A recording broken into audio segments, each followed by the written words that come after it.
11 years old and won several state and national titles. But hey, I'd go up to the school and say, "You want to get in the ring?" Well, okay, who now? And it was one of my head trainers, and I'd always beat his trainers. I mean, technical wrestling, collegiate wrestling. We didn't throw punches or anything, but I always beat his trainers, and he'd ridicule them and. Hell, my son beat Jesus Christ. How the hell am I training my school? But it was a good time to be with him in his school and actually wrestle again collegiately with some of his guys. Put him over. Did he teach you any tricks for shooting in collegiate matches? Oh yes. The first thing my dad ever taught me was if the referee is over here, he can't see what's going on over here. So he'd teach me pressure points and whatever, to put the knee down on the ankle in the wrestling position, put the knee down the ankle and twist it, or to gouge a little bit here and gouge a little bit there. Basically, he told me if he's thinking about pain, he's not thinking about his next move. That is true. How far did you get in collegiate wrestling? Well, I mean, until I graduated from high school, I had a wrestling scholarship and a football scholarship, and I was tired of cutting weight, to tell you the truth, because back then we cut a lot of weight. We cut 10, 15, 20 pounds, and I was tired of that, so I chose football. Was it extra pressure, too, when you're getting on the mat and Harley Race is there watching his son sometimes, or was he too busy in those days to... Oh, no. When we got in the ring, when I wrestled in the gymnasium, and there's like 8 different matches, little kids going on, I was 7 years old. When I came up, the entire gymnasium focused on me, and they're chanting for the other kid. They didn't care who it was, they just wanted to beat Harley's son. So, they're chanting this and that for this kid, and they're yelling cuss words and, terrible things to me. And I'm like, what? I think back, I'm like, who yells that stuff to a 7, 8-year-old? Anyhow, so I'd get to the mat, and they're chanting or yelling or whatever. I'd say, Dad, why are they yelling at me? And he'd say, don't worry about it. It's about me. Just go kick his ass. And so I did. As far as the other wrestler that we talked about yesterday, Leland Race, there's some confusion. I thought he was your half-brother. Could you explain what the relation was? I know he wrestled for World League Wrestling for quite a while. Yes, he did, and he was a trainer there. And for, publicity, obviously, my father passed away 5 years ago, so beyond that, he started wrestling under the name Leland Race, just to pump his notoriety.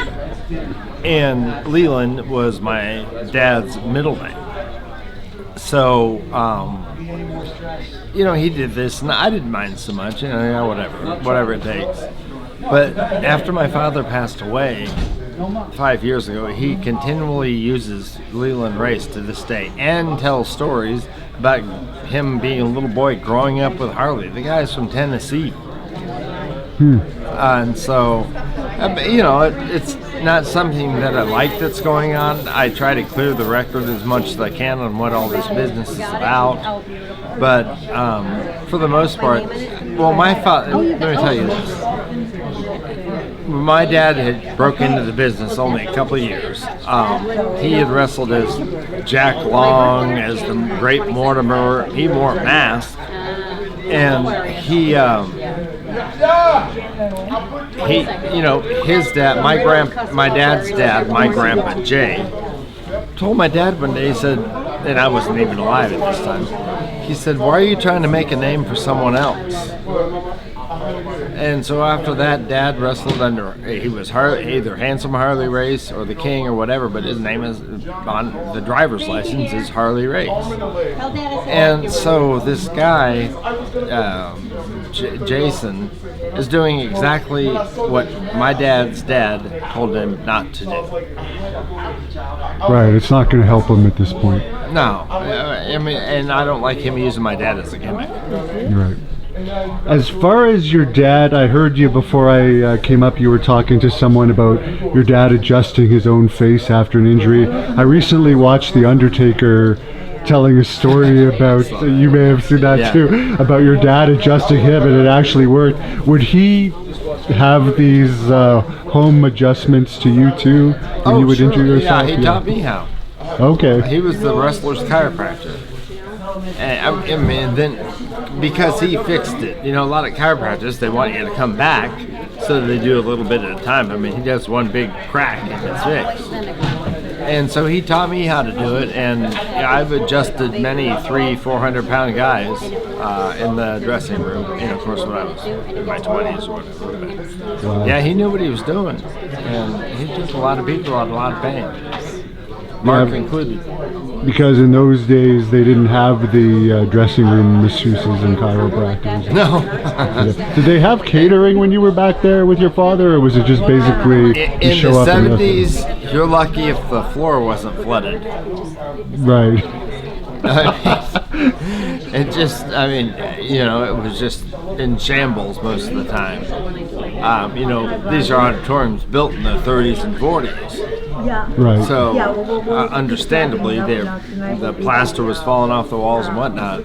So, you know, the only catering I ever got was if I brought my own sandwich or went to the concession stand and got a hot dog.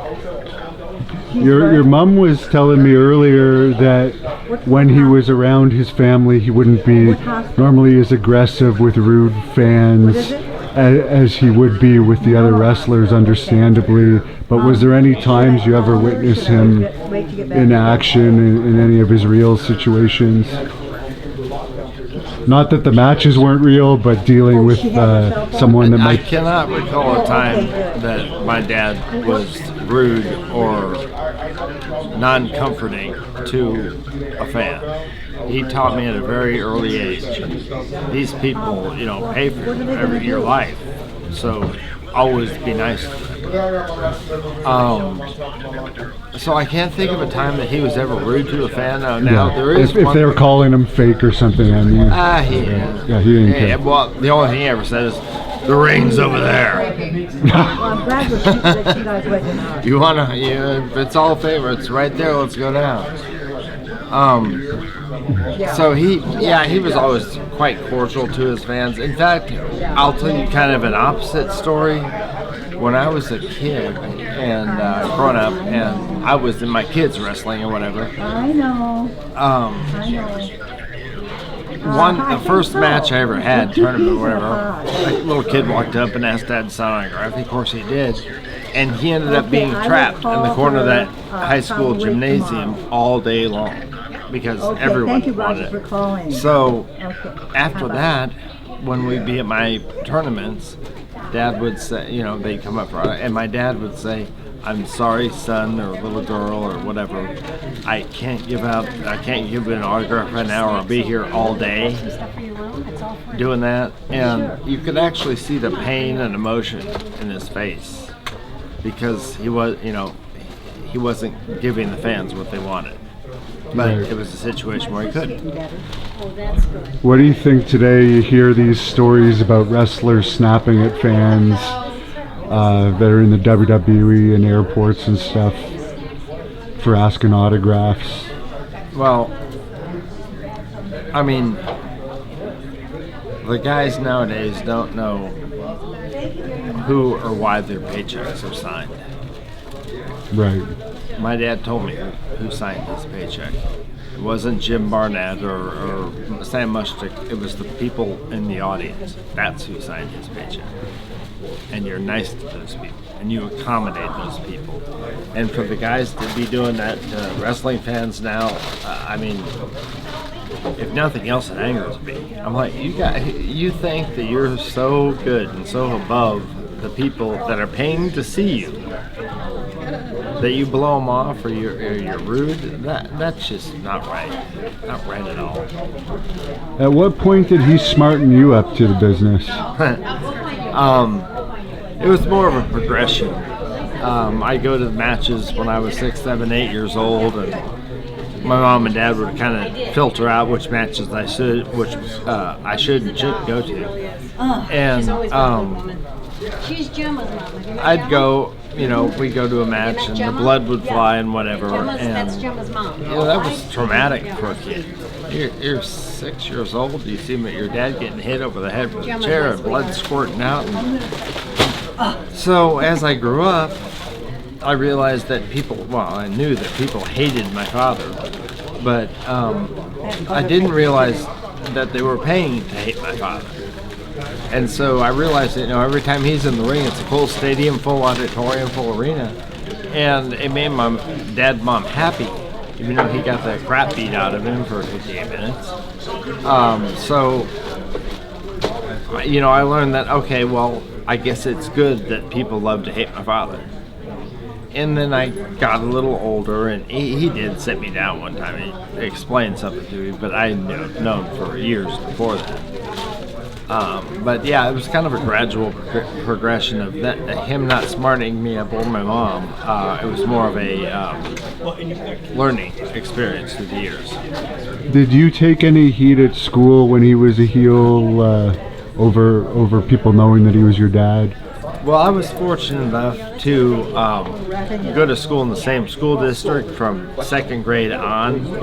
So a lot of my friends were with me the whole time, and they grew up with me.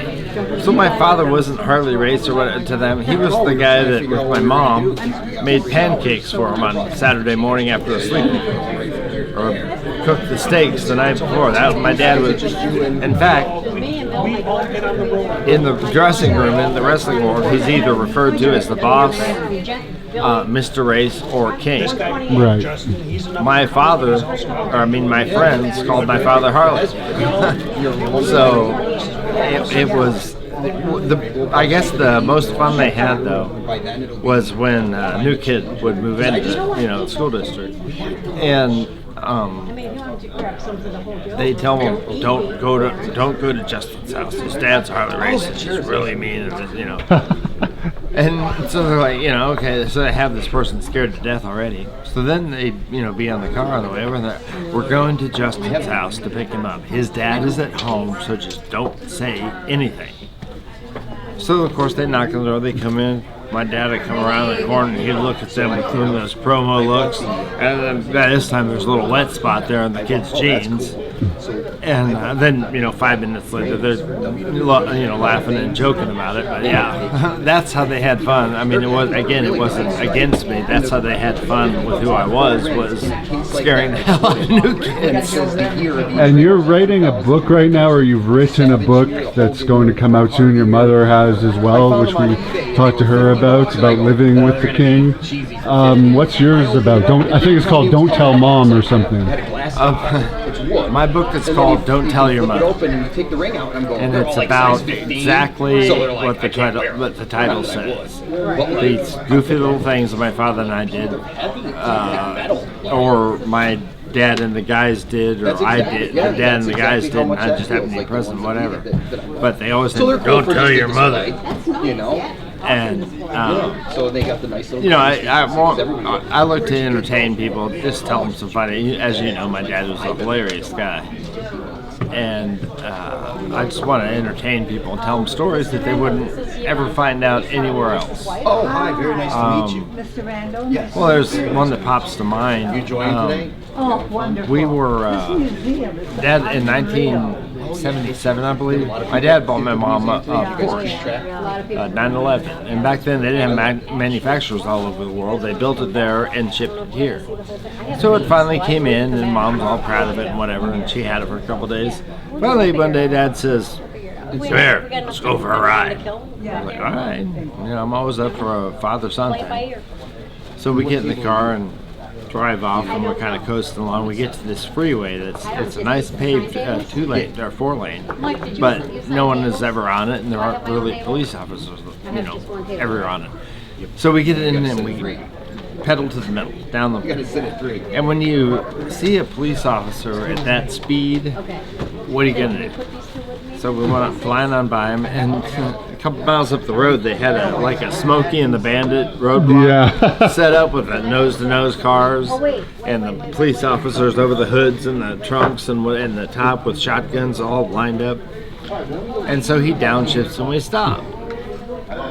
The police officers all come around from their cars, all hands on their hips, toward the car, kind of in a semicircle, and one of them kind of breaks out, and in my book I call him Buford. I think the title of the chapter is "You Some Bitch," for all you Smokey and the Bandit fans. So anyway, this officer comes out and he walks up, looks down into the driver's side window, and he goes, "Mr. Race, do you have any idea how fast you were going?" And Dad said, "Well, the speedometer was pegged at 150, while and the officer said, "You were going 165 miles an hour, or 3. You were tripling the speed limit." And Dad just said, "Well, it's a new car. I'm just trying to break it in. Sorry." And the officer said, "Fine, Mr. Race, fine. Would you mind signing some autographs?" So he went and he signed autographs for all these police officers and whatnot. And he came back over to me and or got back in the Porsche and he looked over and, "Don't tell your mother." And that's a "don't tell your mother" story. And they didn't actually get your response to it on the mic, but someone mentioned earlier about your father always carrying weapons, which Tony Atlas said was common back then. Did he have a big collection? Oh, Dad and I used to hunt whenever we had a large rifle collection, handgun collection, but yeah, he always had something under his seat. I mean, when he became the 7-time world champion, Yeah. he bought it, back then it was an Audi 5000, this is 1983, and he had one of those license plates on it 7 times. His car was keyed every other day.